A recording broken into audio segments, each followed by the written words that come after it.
In this video, I want to tell you all about the life phases of the puppy and all the fundamental steps for its development that will make it grow into a balanced and healthy dog.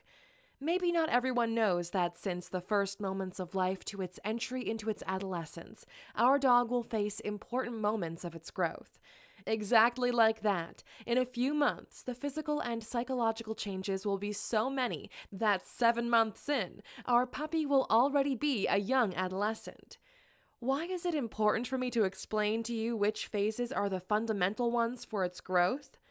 Because many of these depend on us and our actions. That means that you, as the owner, have a decisive role in the balanced growth of your puppy.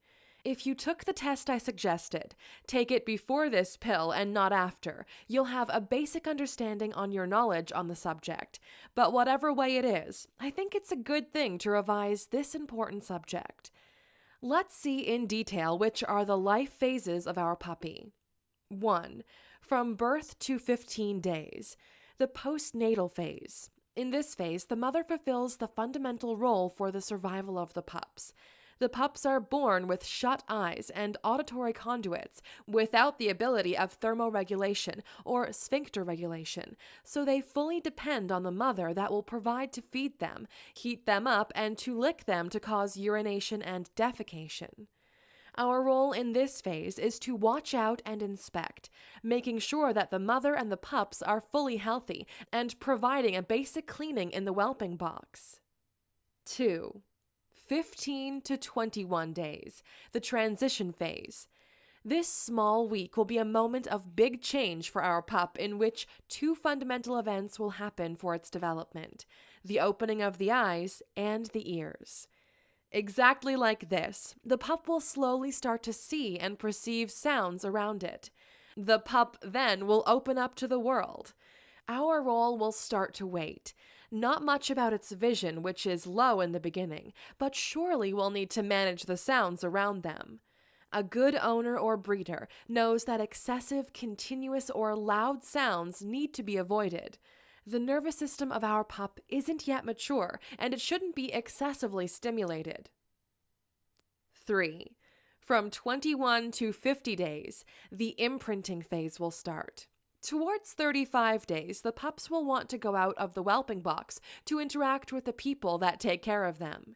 In this moment, it's good to stimulate and pet them, and it's best if this is made by a woman, man, or even a child.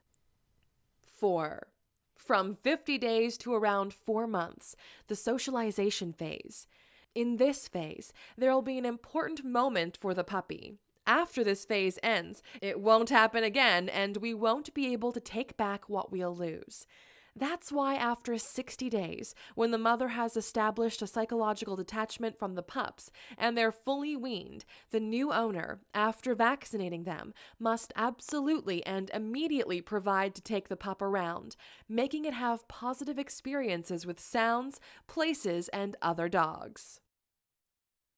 5. From 4 to 6 months, pre-adolescent phase.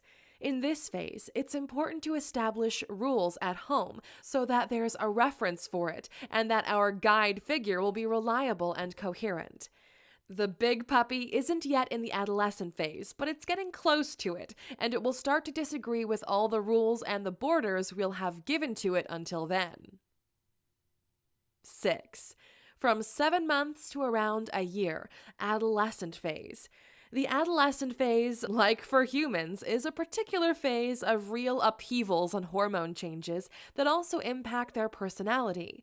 Especially in males, they'll have a tendency of dominance and a clear desire for rebellion. What we need to do in this phase that will last a few months is to try to keep in line, not forgetting rules, precise references we gave them, and, if possible, organize new sport activities to share together.